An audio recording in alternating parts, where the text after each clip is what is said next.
badbaadsano dalkeenna inaan ka talino aayaha mustaqbalkeenna inaan badbaadsano dalkeenna oo maanta rabo inuu ku noqdo mugdigii aan shalay ka soo baxnay sidaad ka wada warqabtaan dhammaantiin waxaa soo ifbaxday in la yidhi mooshin waxaa laga geeyey madaxweynaha ummadda Soomaaliyeed mudane maxamed cabdullaahi maxamed farmaajo ummadda Soomaaliyeed iyo xildhibaanada mooshinka keenay waa laba qolo oo iska soo horjeeda haddaan nahay dhalinyarada anigu aan ka mid ahay ama ummadda Soomaaliyeed waxaanu raacsannahay madaxweynaha ummadda Soomaaliyeed oo ku yimid dareenkayga oo aanu ku keenay dareenkayga xildhibaanada mooshinka keenayna waxay raacsan yihiin ama ay gacanta ku hayaan dana shisheeye iyagoo u adeegaya siyaasiyiin gaar ah sidaa daraaddeed ummadda Soomaaliyeed gaar ahaan dhalinyarada waxaan ugu baaqayaa dagaalkan bilaabmay intii awoodeenna ah aynu ka qayb qaadano markaan leeyahay dagaalka aan ka qayb qaadanay macnaheedu ma aha inaan qoryo qaadano ama aynu hub qaadano oo aynu dagaalano laakiin anigu hal abuur baan ahay hal abuurkayga waan ugu hiilinayaa in madaxweynaha ummadda Soomaaliyeed uu shaqadiisa sii wato iyo xukuumadda xasan cali khayre qof kasta oo hibo iyo hal abuur lena waxaa looga baahan yahay inuu taageero oo maanta garab istaago sidaa daraaddeed maansadan oo aan magaceeda u bixiyey maqalkiina fura saacad ka horna curatay baan rabaa inaan idinla wadaago idinkuna aad ila dhuuxdaa waxay u bilaabmaysaa sida tan maansada baryahan maskaxdaydu way ka mashquushay oo maan curin hubkan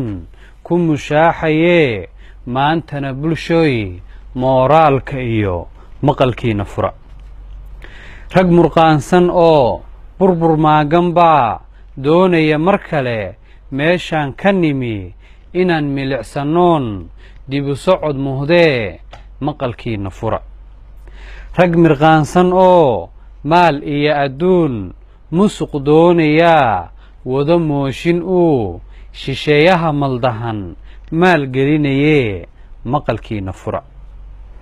rag mirqaansan oo mindiyaha wataa maandeeq hashii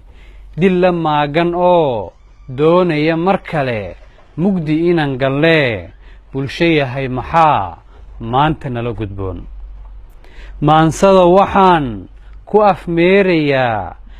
ninka mooshinkiyo meermeer wadow dalku waa mid qura ninka mooshinkiyo meermeer wadow dalku waa mid qura maalintii kastaba ninka miidhiyaha ka maaclaynaye malabsiga bartow waxa aan mulkinay hoggaan muuqdo oo musuq maasuq nacab hoggaan muuqdo oo musuq maasuq nacab mideeyaha dalkiyo madaalaha annasan kama maaranee waan mahadinaa mawlaha ilaah mideeye waa maxamed cabdullaahi farmaajo madaalena waa xasan cali khayre mideeyaha dalkiyo madaalaha annasan kama maaranee waan mahadinaa mawlaha ilaah ama mooshin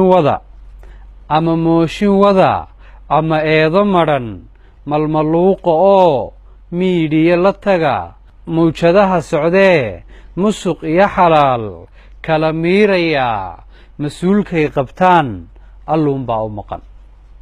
mawjadaha socdee musuq iyo xalaal kala miirayaa mas-uulkay qabtaan alluunbaa u maqan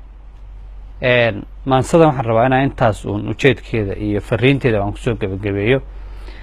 sida aan ku ballannay waa inaynu ka qayb qaadano taageeridda dowladdeenna sababtoo ah maanta ayaynu aragnaa ifafaalo dowladeed iyo qurux dowladeed annaga waxaanu ka mid nahay dadkii ku dhashay burburka kadib